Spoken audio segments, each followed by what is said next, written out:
All right, so yes, we are recording the session, so please don't include any confidential PHI, patient health information during the call. And if you are called on by chance and you don't wish to answer, feel free to say pass. To join computer audio and video, there's a couple of large icons in your bottom left corner of Zoom, so you can start and stop video and audio. We'd love to have you on video so we can have a more lively discussion. We're on camera, so you have to too. No, we're not going to force you to do it. So to mute and unmute your audio, it's the old microphone there too. Our disclosure and accreditation statements are on screen. Those are required for CMEs. And we do have an agreement with Molina and Blue Cross Blue Shield for doing case consultations with us. We have not started those with PEDx yet, and we'll have to talk about that another time. But we do have that agreement. You can be reimbursed if you do a case consultation with us for any of our different telehealth initiatives. So get in touch with me if you have any questions about that. The reimbursement system has changed over the last month or so, so we're trying to get more information on that. But it's upwards of $150 per time, so it's worth doing. And at this point, if you are on audio, please go ahead and unmute yourself and let us know who you are and where you're from. If you don't have audio capabilities, go ahead and chat that out to us. Hi, it's Stephanie Nevares-Fernandez from First Choice Community Health. Good morning. Hi, Stephanie. Hi. Stephanie Bryan from Socorro Consolidated Schools. Hi, Stephanie. Hi, Ase Amoni, one of the PEDs fellows at UNMH.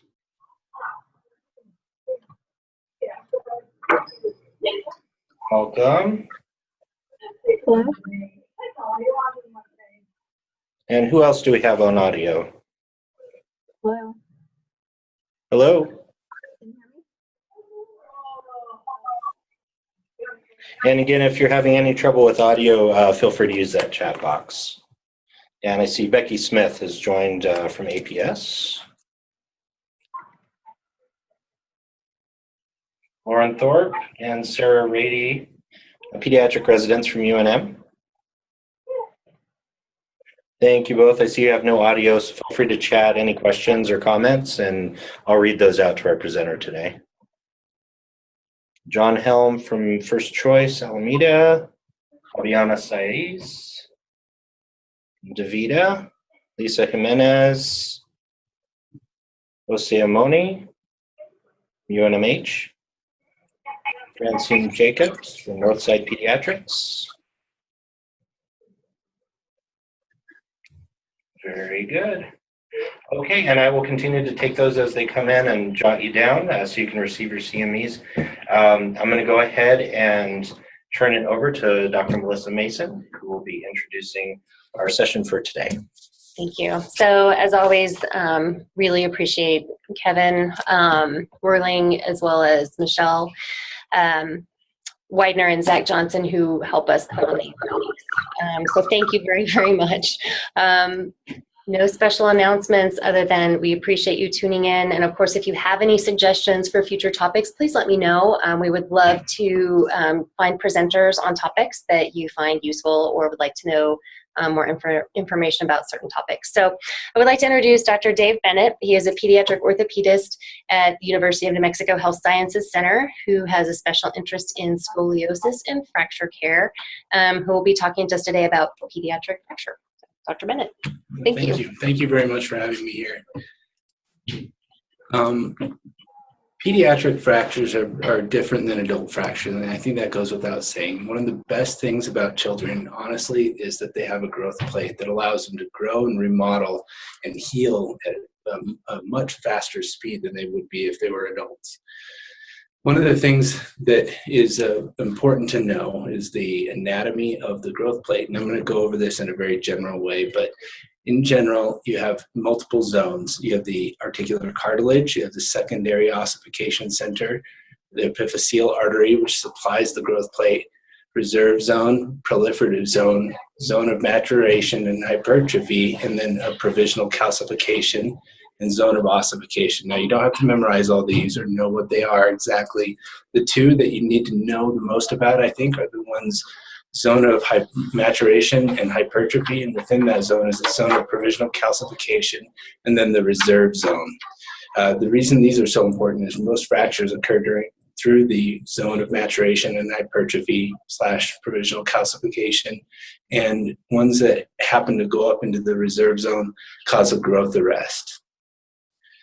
Children's fractures have a different morphology as well.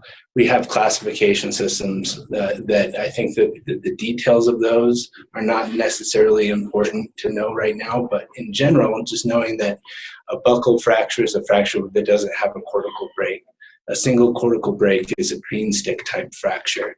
Kids can get no cortical break, which is a plastic deformity, or they can have growth plate type fractures.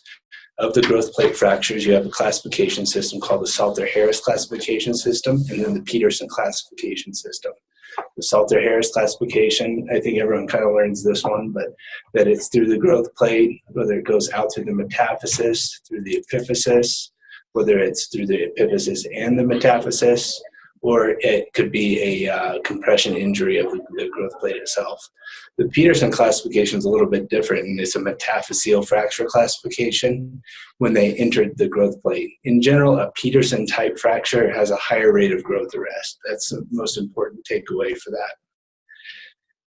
Salter-Harris, this is a close-up picture. This zone of hypertrophy is right here, and I don't know if you're able to see the mouse moving, but it's through where these arrows are pointing to the right. And then a portion of that propagates to the epiphysis up to the articular surface in Salter-Harris type 3 fractures, for example. In Salter-Harris type 4 fractures, it goes through both. But in both cases, in 3 and 4, it goes through that reserve zone. So it has a higher chance of growth arrest, non-union, and malunion. So I think if you just keep that in mind, Salter-Harris 3 and 4 are particularly bad for the growth plate, and that's an important thing to take home. Kids have remodeling potential that is incredible. They can, and especially little babies, can remodel bone for fractured bones that are completely angulated and up to 70 degrees of angulation with complete displacement. And they can remodel that completely in up to 6 months. As we grow up, of course, that doesn't happen quite as well. General fracture workup is just like any injury workup. And I think that, so I made a few algorithms to try and simplify things a little bit, but these aren't things that you'll follow exactly. They're just when to refer to orthopedics, what x-rays to get, and kind of how to initiate a workup and kind of know when to ask questions. This is the outline. I'm going to go through these fractures in the order of how common they are. So distal forearm, hand, clavicle fractures, ankle, tibia, foot, elbow, proximal humerus, and femur fractures. So starting with the forearm, I think everyone's seen a forearm fracture of some sort. And this can be a fracture of the mid shaft of the bone, or it can be of the distal aspect or proximal. Again, the classification, green stick, torus, or buccal fracture, that's 2 different words for this type of a fracture, where placid deformation can all happen. Sometimes you can see that there's a gross deformity here. Sometimes it's just tender to palpation. Ones that have a fracture through the growth plate may not have any sort of fracture down here, and it can look completely straight, but if they're tender to palpation, have swelling on radiographs, then you can know that that's a fracture. We call those Salter-Harris type 1 or type 5 fractures. That's one of the more common ones that we see. We also see that one in the ankle. Immobilization is important. For mid-shaft forearm fractures, we like to immobilize those with a long arm immobilization, like a posterior slab or a sugar tongue, or both. And then for distal radius fractures and those Salter-Harris 1 fractures we talked about, a short arm splint is good. In general, when someone has a suspected forearm fracture, the next step is to get 2-view radiograph of the forearm that includes the wrist and the elbow. So if you can get the joints above and below, then that helps us to rule out other injuries. If it's an open fracture, I think that it's important to just call orthopedics immediately for an assessment. If it's a displaced fracture, Then it's kind of, if you're comfortable doing a reduction and then immobilization, then you can refer to orthopedics after that, or you can call orthopedics immediately to do the reduction if it needs it. If it's non-displaced, of course, you can do an immobilization. You can refer them to orthopedics in clinic. Hand and finger fractures could be an entire 2-hour lecture on its own. There's a lot of different types, so I'm going to go over a very general approach to hand fractures. This right here is called an extra-octative fracture. I see this a lot in children. It's a Salter-Harris type 2 fracture of the proximal phalanx of the small finger. And the thing to know about this is after a reduction or getting it in general alignment, it doesn't necessarily need surgery. As long as it's a closed injury. It can be immobilized with a buddy taping, for example. If they're younger kids, sometimes we'll put them into a cast. You can also have little avulsion fractures that are very small. So the important thing to know here is what x-rays to get for a hand or finger fracture. You can get an AP of the hand for a finger injury, and then you can get a lateral of the finger itself, and that gives you enough information to make a diagnosis so you won't be missing anything. So in general, hand fractures, I do an examination. Where are you tender? Where is the place where you're hurting the most? If it's on the carpal bones, the fingers, or the metacarpal, or the whole hand, that changes what kind of radiograph I get. For a carpal fracture in the wrist, we'll get flexion extension because scaphoid is the most common bone in the wrist to have a fracture. And then a AP lateral as well. Finger fracture, again, AP of the hand, lateral of the finger. And that's an important distinction. Metacarpal fractures are a 3-view of the hand itself, and that should give you all the information that you need to make a clinical decision. Again, as with all of these, you'll see this theme. If they're open, then we refer them to orthopedics. If they're closed, non-displaced, you can do immobilization, send it to clinic. If they're displaced, either reduce it or call orthopedics to make an assessment on whether or not it needs a reduction.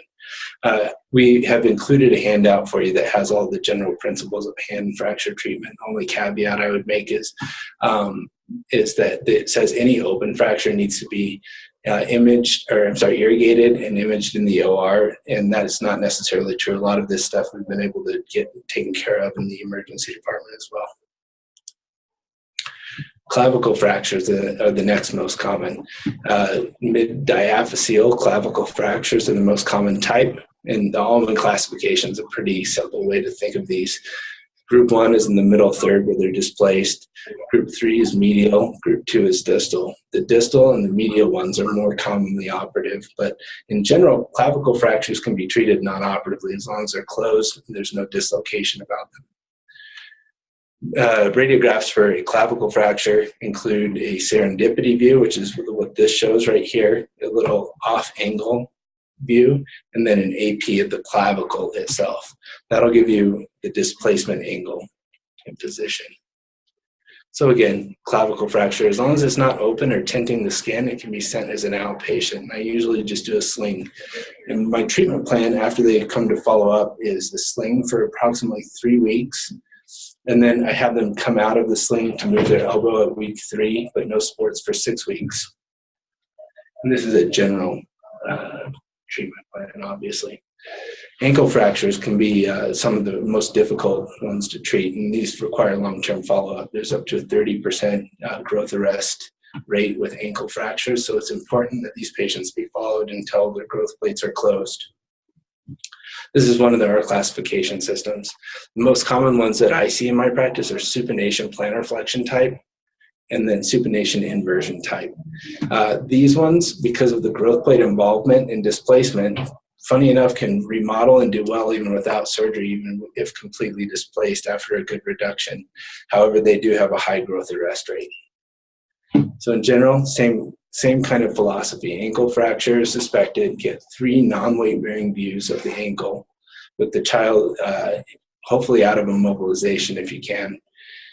And then if it's displaced, a reduction maneuver or consultation can be placed. Now, a deviation from the theme that we've had before is that if they're interarticular fractures, a CT scan is often very helpful in these kids before they're discharged. And then if you're sending them to an orthopedic clinic, it's important to give them the discs so that we can look at it as well there. But then call orthopedics if you're ever not sure. Tibial shaft fractures. Now, the important thing, I think, the big take-home I'm going to start with is if they have a tibial shaft fracture, you have to talk yourself out of admitting them rather than talk yourself in. I would keep them overnight for a compartment check in general. If there's a tibial shaft fracture that's widely, especially if they're widely displaced or if it's in the proximal aspect. There's a recurrent anterior tibial artery branch that can cause a compartment syndrome if it's ruptured in the anterior portion up here. And I think that a compartment check is warranted in these kids just to ensure that they don't have any long-term problems. In general, if they're less than 8 years of age, then they have 10 degrees of varus, 5 degrees of valgus, 10 apex anterior degrees or 5 apex posterior degrees. Even if it's stuck in that position, that's acceptable. And the child can go home even with a little bit of malalignment because it will remodel as the child grows. But if they're over the age of 8, you have to be a little bit more strict, and we try and get it within 5 degrees.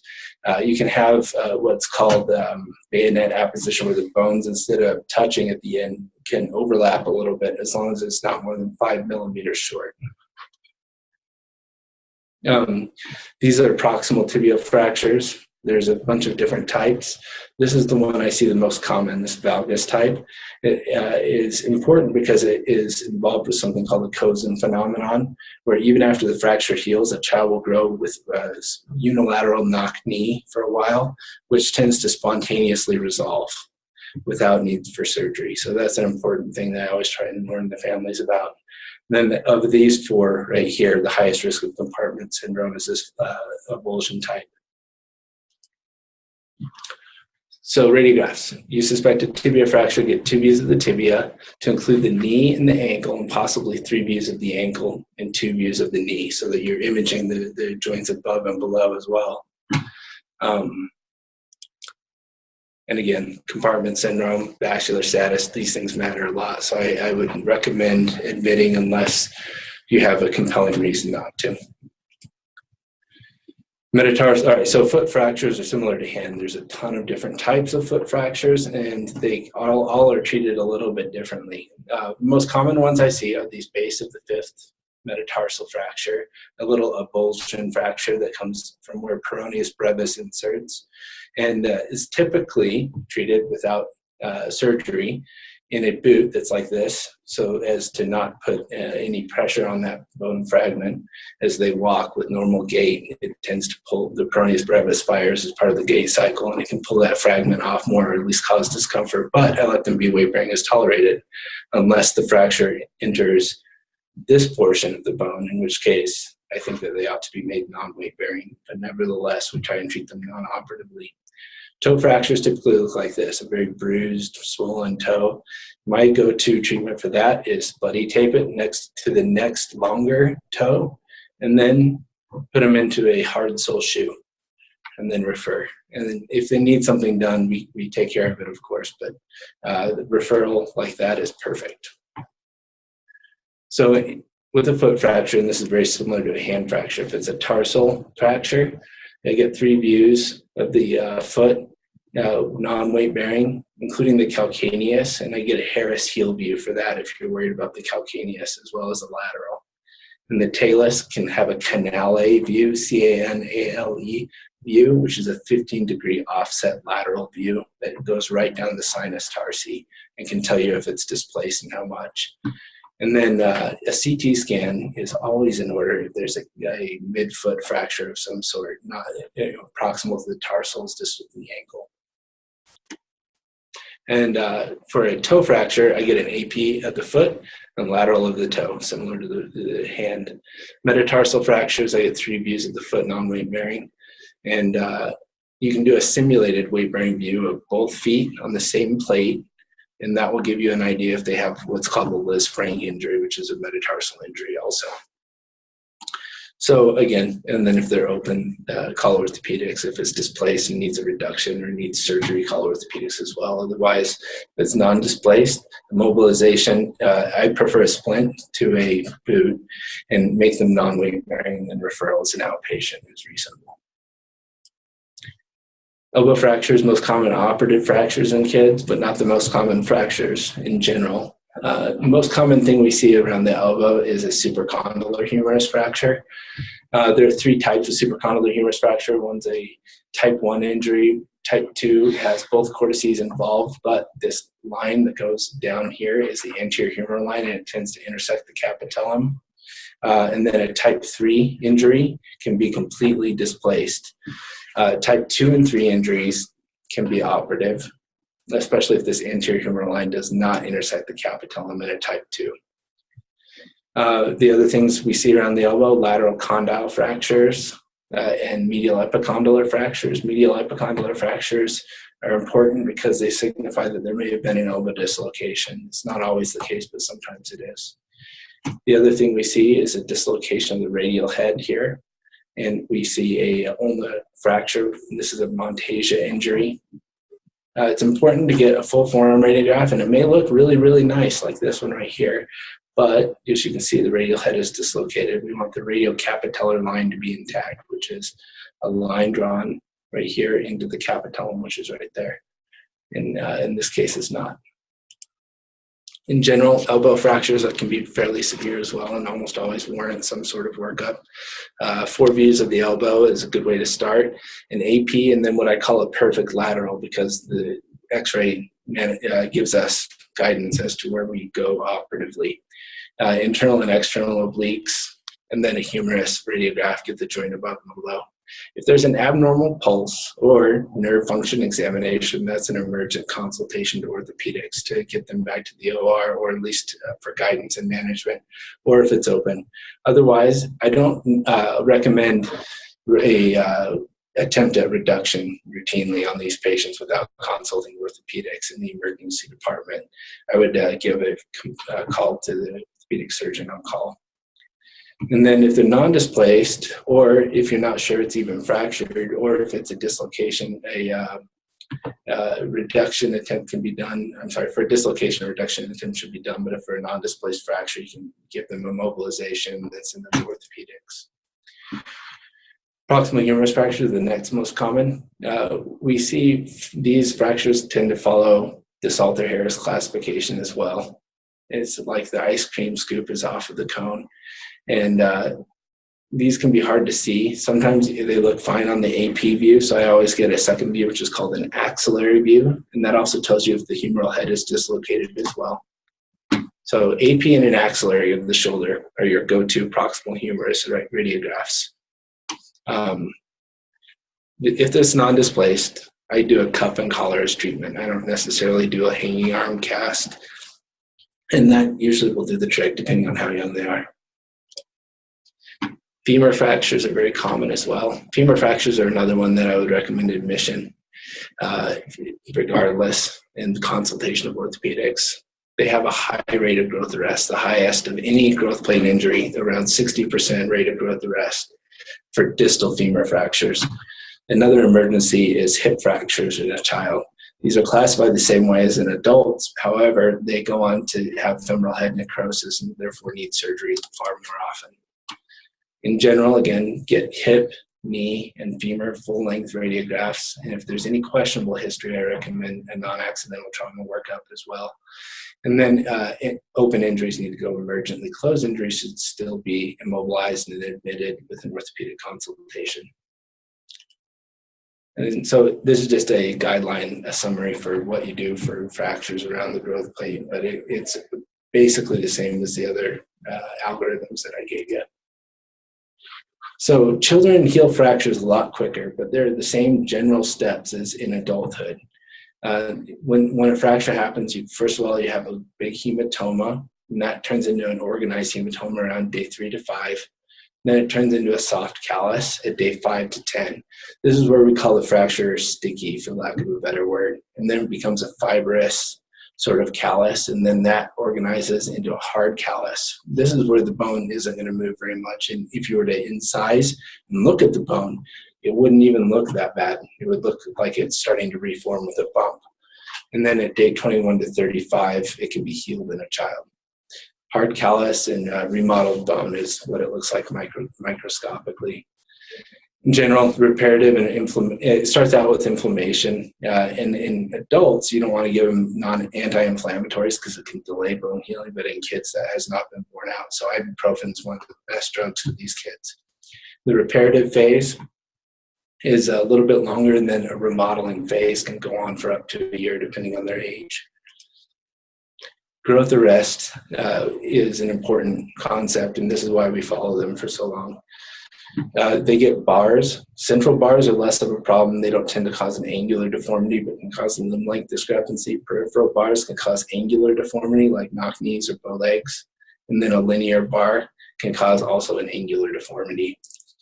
What happens is when the fracture happens, if it's displaced, vascular ingrowth causes new bone to form in a circle, and that can sometimes heal depending on what percentage of the growth plate is involved. So we get a CT scan or an MRI to monitor that, and we can give a prediction on whether or not that needs to be taken out over time.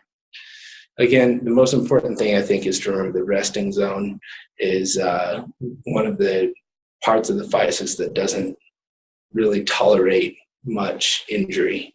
That's where the blood vessels like to infiltrate. Locations of physeal arrest: distal femur, proximal tibia, distal radius is really unlikely. Distal ulna, however, funny enough, this has 3%, but it can be far more likely depending on the mechanism of injury. And then you can have a shorter distal ulna. Distal fibula is pretty rare to have a growth arrest. Proximal humerus does a great job. 80% of the growth of the humerus comes from the proximal humerus. And then toes typically recover really well from growth plate injuries. Pelvic fractures as well. All right. What questions do you have as my talk? And again, feel free to send those questions through the chat box if you don't have audio, but we'd love to hear your voice as well. I have a question. This is Stephanie Nevadas from First Choice. Yes. Stephanie? I was listening to you closely about how sometimes when you have a break and you have new bone growth, how common is that? Like if there's a leg length discrepancy, and you were mentioning sometimes you have to go in there and take it out. It's fairly rare. If it's more than 20 to 30% of the surface area of the growth plate, then we tend to be more aggressive about taking it out. But only in the last year, and I see a lot of fractures, but in the last year I've done maybe 3. Okay, thank you. Yeah, no problem. This is Stephanie DeBrine, a school nurse in Socorro. Yes. Sometimes I feel like I should just send kids up directly from here rather than going to the emergency room. Do you have any thoughts about that? I'm kind of an advocate of sending them to the emergency room first for at least a radiograph to see if it's something that needs to be taken care of more emergently, or if it's something less acute. Okay, So thank you. That's what I always do. Just wanted to double check. Good move. I think you're doing the right thing. Thank you.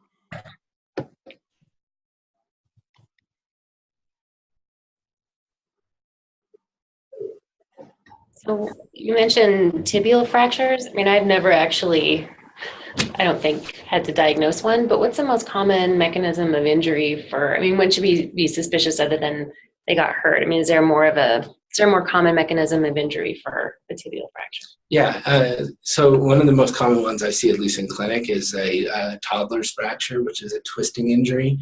And they can have a negative x-ray, but they're limping. And if the child who's limping does not have an infectious presentation and it has tenderness to palpation along the tibia shaft itself, then I always suspected a toddler's fracture, even with a negative x-ray. Tenderness to palpation is a good sign for those. Okay. So, does that answer your? It does. It's not the teenager jumping off a low retaining wall and hitting his shin on a brick. Those can happen as well, but Okay. by far the toddler's fracture is the most common thing I see. And I treat them in a long leg splint initially. Just 2 views of the tibia will work radiographically, and then I just do a long leg splint, refer, and then we put a cast on. And usually 3 weeks is all it takes for them to heal.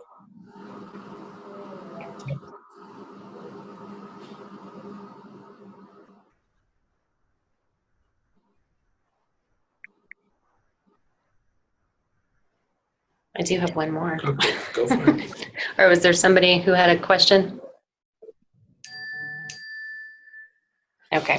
Just a couple dings. All right. So with finger and toe fractures, do we really need to radiograph and refer all of those if we find a fracture? No. Okay. I don't think you have to refer all of them for sure. If it's a non-displaced fracture that has made a clinical diagnosis, meaning you palpated the growth plate and it's tender, I don't think that necessarily has to be referred if initial radiographs are negative.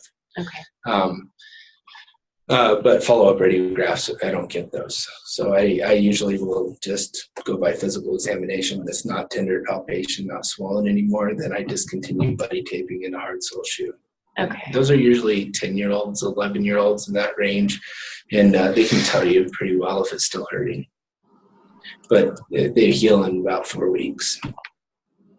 So I think it's okay totally to just bandage them with buddy tape. And some hand fractures the same way. If they're tender at a growth plate, it's fractured until proven otherwise. And so buddy tape is a good way to go, and then have them back again, do a clinical examination without a repeat x-ray, and then you're good. And how far out after, like when would you have them back and repeat their exam? I do 3 weeks. Okay. Follow up for finger, Salter-Harris 1 fractures of the fingers and toes, and even distal radius about 3 weeks out.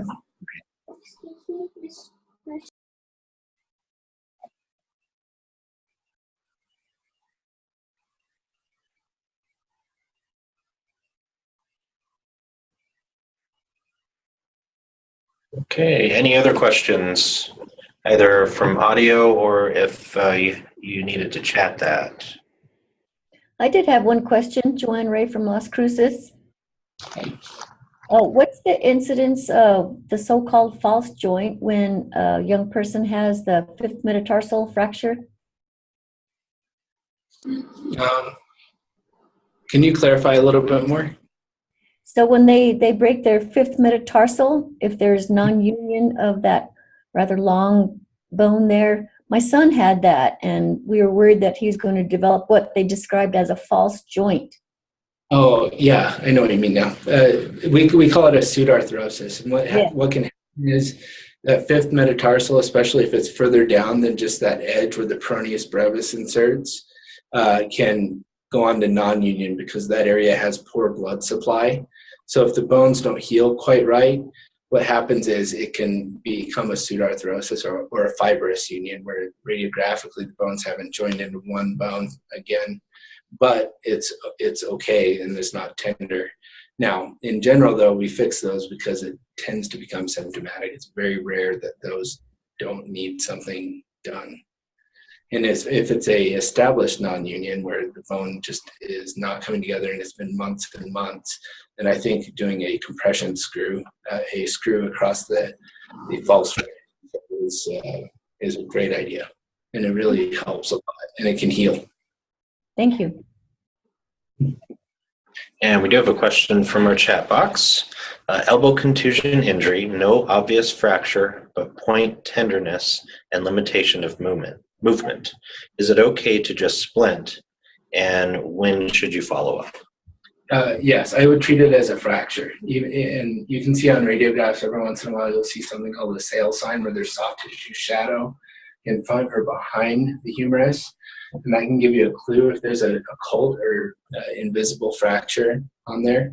I think it's okay to treat them as fractured if they're point tender, and it's considered fractured in our hands as well until proven otherwise, and put them into a splint and then have them follow up within a week, and then we get a new x-ray, or you can get a new x-ray in clinic and just see if you can see a fracture line.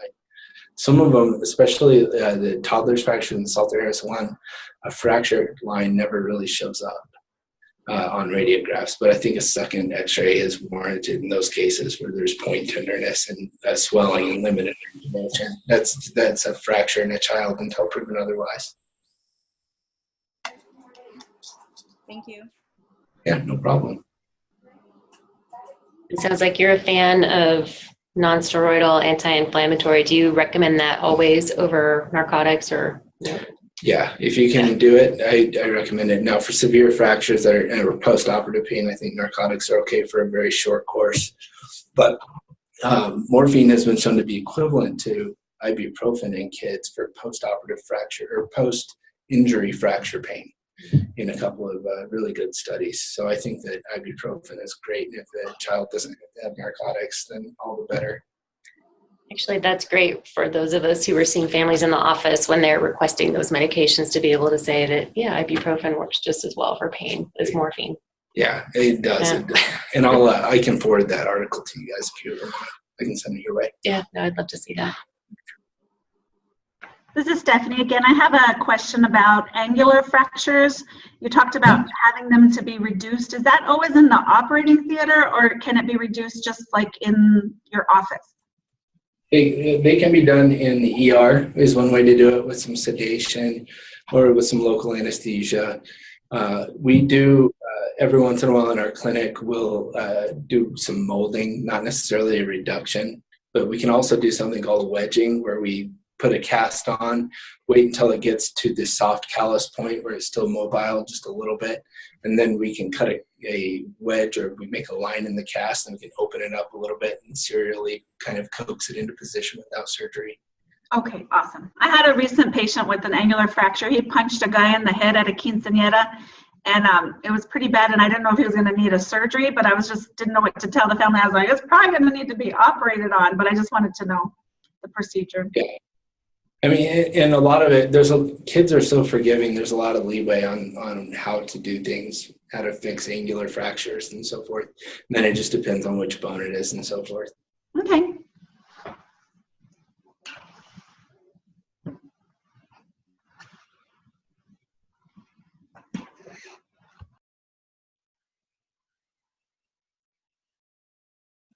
And we've got another one from our chat box.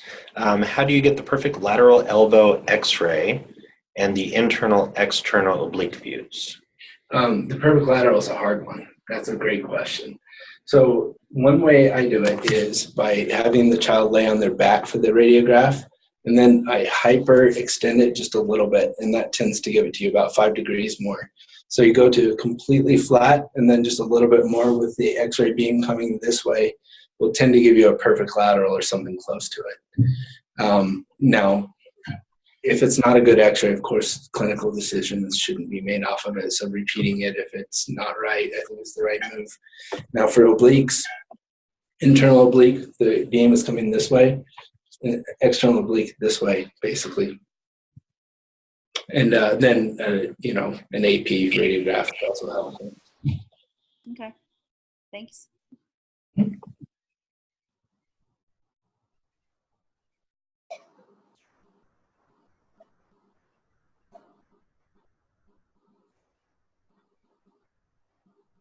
Okay, anybody else? Joanna Ray, did you have a question? Oh, you must have read my mind. I was pondering that. About nursemaid's elbow, we're told we can gently reduce or put the radial head back in position, and then if they still have trouble, do an x-ray. And I've always been fearful that it will cause a fracture doing that. How often do you see that happening? I've seen it a couple of times where a nursemaid's elbow becomes a radial head fracture. It's unlikely, and I kind of agree with your approach. I think it's okay to reduce it gently by supinating the arm with gentle traction and about 30 degrees of flexion at the elbow, and it should palpably kind of pop into place, and the elbow should have full range of motion that's pain-free. If that's not the case, and then there's pain with permanent supination specifically, then I get a new x-ray. Okay. Or if there's tenderness anywhere around the elbow. Thank you. And then another thing to add to that, I show parents how to do that as well. It tends to happen over and over again. So if you just show them how to do it, also that can be helpful.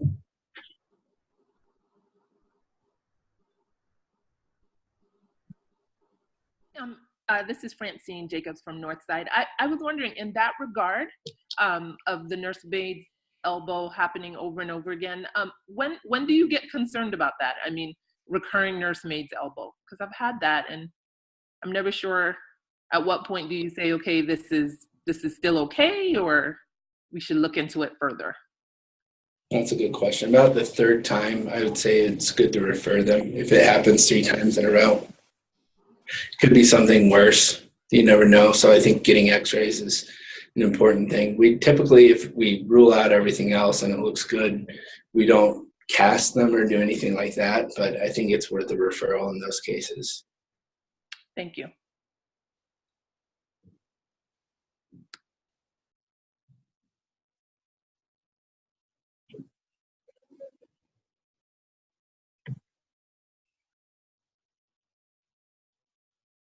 Okay, I got one more. Tell me about buddy taping finger fractures and like talk a little bit about that. Like if it was just a regular type 1 fracture that's not on the growth plate, could you just walk me through the procedure? Yeah, can you guys still see the screen? I can. Yes. And on your end, you do have the ability to enlarge your the video screen as well if you need that. I see what you're doing. I have an image here that's kind of helpful. So I do a couple of things that are slightly different from this. I think gauze in between the fingers is good. I use Coban instead of tape because it doesn't leave behind that sticky residue. And I do this exactly the same way with one right here and then one at the top, the middle phalanx. I don't tend to do any buddy taping for distal phalangeal fractures because it's hard to mobilize them. This joint, the reason we buddy tape instead of doing a splint or an alumifoam splint is because as we say, the IP joint or the PIP joint doesn't take a joke. It tends to get stiff no matter what if you immobilize it for a period of time. Even an uninjured PIP joint will get stiff after a while if it's immobilized. Mm-hmm. So the idea is to get it moving so that there's not a permanent contracture, just because that's such a constrained joint and it loves to get stiff. Mm. So yeah, this just a couple of strips of Coban and then a little something in between the fingers as well. Now, do you have them keep it on there? Because I've heard people say in the past that maybe they should take it off like a couple hours in the day and then put it back on.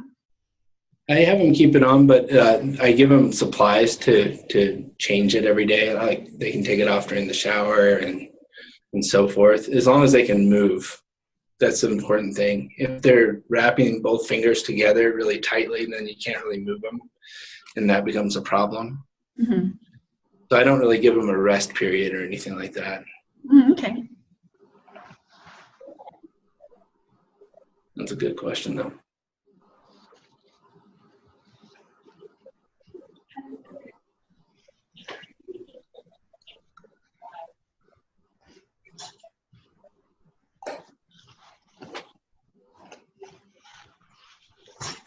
Okay. I think those are a lot of very good questions, and I know I learned something today. I'm not an MD, of course, but of course I learn something every time. So I think we've reached the end of our session for today. If you do have further questions, feel free to email those out to me, and I'll get them to the appropriate person. If you haven't announced yourself, I believe everyone has, but if you haven't, go ahead and put that in the chat box. I'll leave the virtual room with Zoom open for you to do that, and I'll be monitoring that. And we don't have a date for our next one currently, right, Dr. Mason? Okay. So watch our website. We'll be putting that on as soon as we have any information about it for our January session, hopefully. And I think that's all we had. Do you have any other announcements? No, just appreciate the great questions and discussion and the great attendance. Thank you. Thank you. Everyone, applause. Thank you. Great.